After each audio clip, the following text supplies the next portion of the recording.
Hello and welcome to this tips and techniques video from Master Your Photography. In this series we've carefully crafted a collection of short videos designed to provide you with key points on specific topics without any of the unnecessary waffle.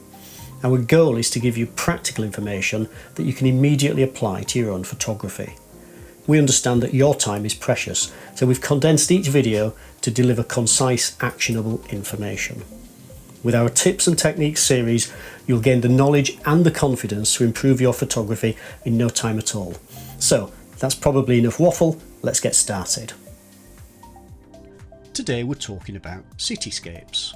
Now, what do we mean by cityscapes? Well, imagine a landscape photographer that deals with photographs of hills and mountains and lakes and rivers and fields.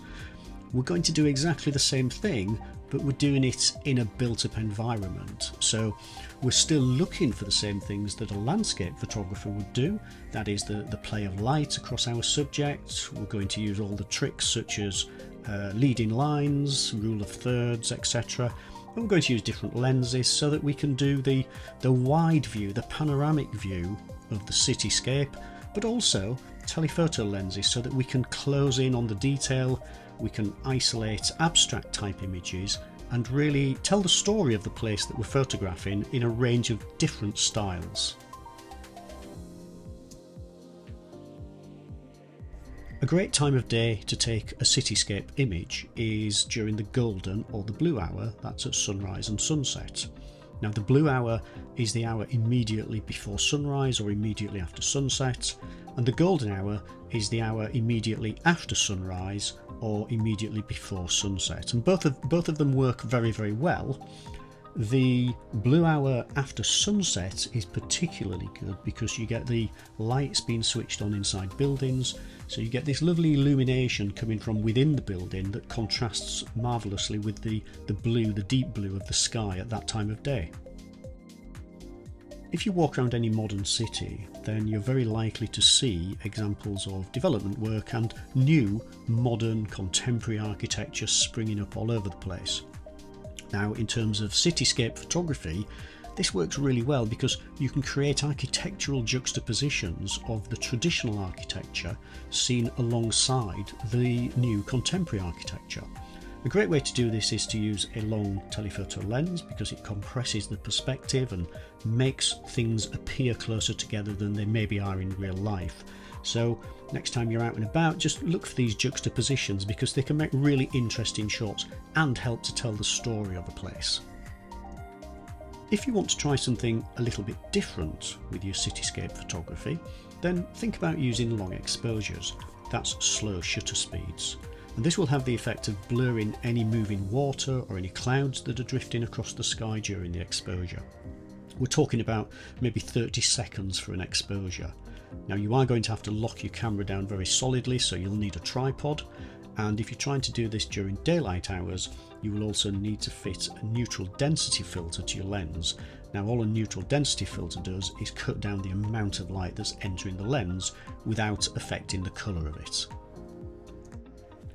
If you shoot in modern architecture, then maybe think about some post-production techniques such as converting the images to black and white. It can work really well because it removes the distraction of colour and focuses the viewer's attention on the shape and the form and the patterns within the image. It's very easy to be completely overwhelmed in a large modern city because there are just so many things to photograph. So a great idea is to set yourself a project. Pick maybe a building or a group of buildings, such as Canary Wharf here, and photograph them from different angles, different viewpoints, with different lenses, and even under different lighting conditions if you can as well. And it gives you something to focus on, and in doing so you'll produce your own mini unique portfolio. Another technique you can use for cityscapes is to fit a telephoto lens to your camera. Now this might seem counterintuitive because you think, well, if I fit a telephoto lens it has a very narrow angle of view, so how will I get everything in? Here I am surrounded by buildings and I want the wide view. Well, yeah, shoot the wide view, but then fit your telephoto and use it to isolate patterns and abstracts, reflections within buildings. But also, if you can get further back from the buildings, you can use a telephoto lens to compress the perspective and make the buildings look as if they are a lot closer together than they actually are in real life. So hopefully you can see that cityscapes encompass a really wide range of different types of image, from wide angles through to extreme telephotos, from fast shutter speeds through to slow ones to blur any movement with clouds and water, etc.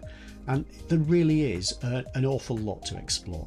So next time you're in a city, don't forget to take your camera with you and see what you can produce.